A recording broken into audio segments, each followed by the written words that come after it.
Why would so many people with the same resources and the same challenges running the same business get different results? Hey, I'm smart, I'm working hard, it's not my fault, we just have too much competition. It's a really bad economy. Most franchisees buy into the myth that success is created by combining strategy with sweat.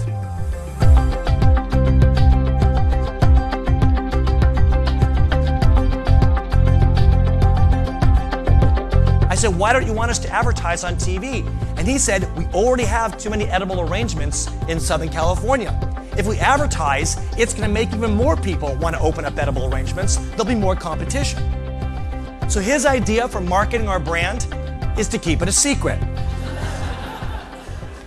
The people who are succeeding the most are not necessarily those who are working the hardest, and it's not necessarily those working the longest, or even those with the best ideas.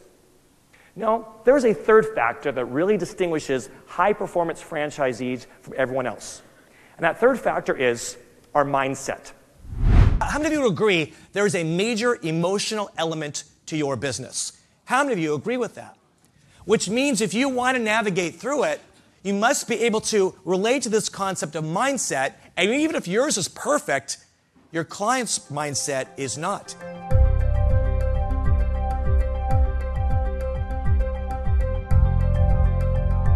So for 10 years, I was an edible arrangements franchisee, and I experienced the highs of being a franchisee, and I experienced the other stuff as well.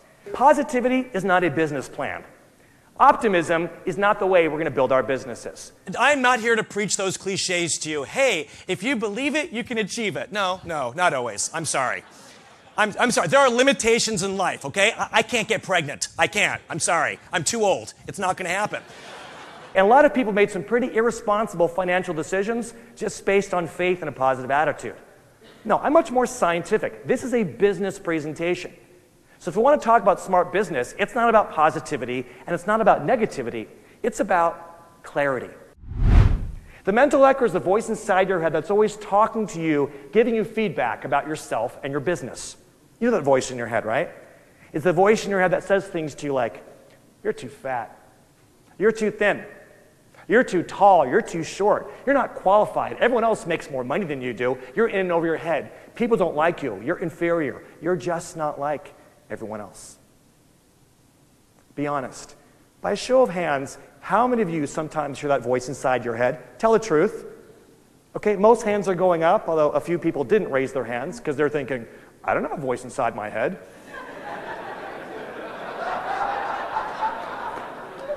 Valentine's Day 2013, because of a series of operational snafus, we failed to deliver 50 orders. 50 girlfriends and wives were at work watching everyone else get flowers, but not them.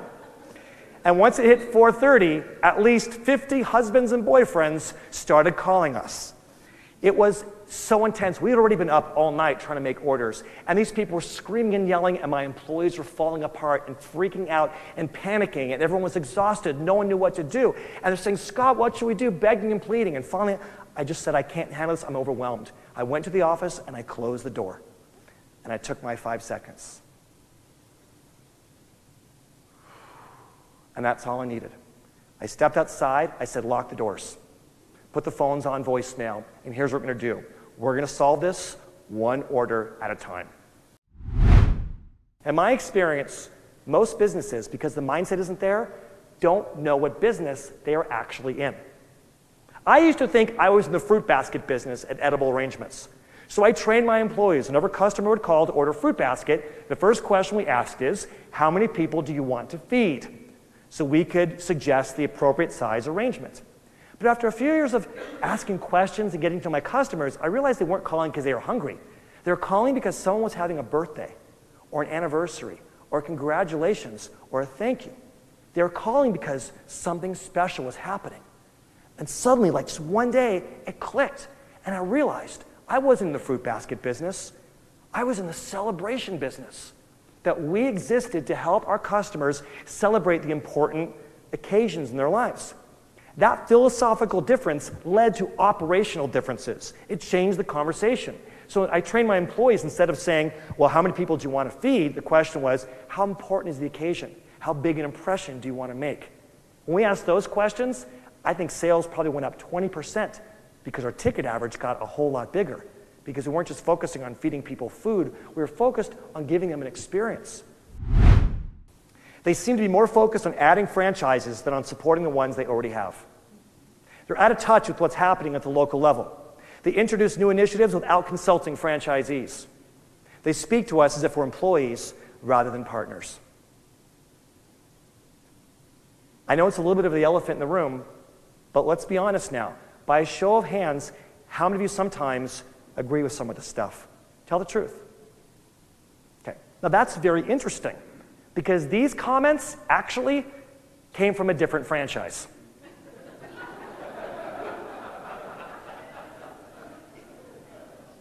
Which one? All of them. I can't tell you how many times even I resisted what the corporate office was doing, believed that they were out of touch, didn't want to spend the money. But the reality is my store kind of needed some remodeling.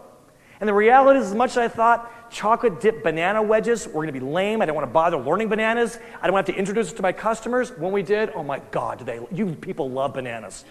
As a speaker, if I could still sell chocolate covered bananas to you, I will. It was such an amazing upsell, but I resisted it. They came in with another arrangement called the perfect pair. That didn't do so well. That one did not work.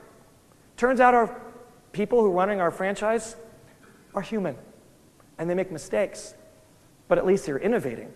What I learned is, if I could fail with them a little bit of the time, it would enable me to succeed with them a whole lot of the time.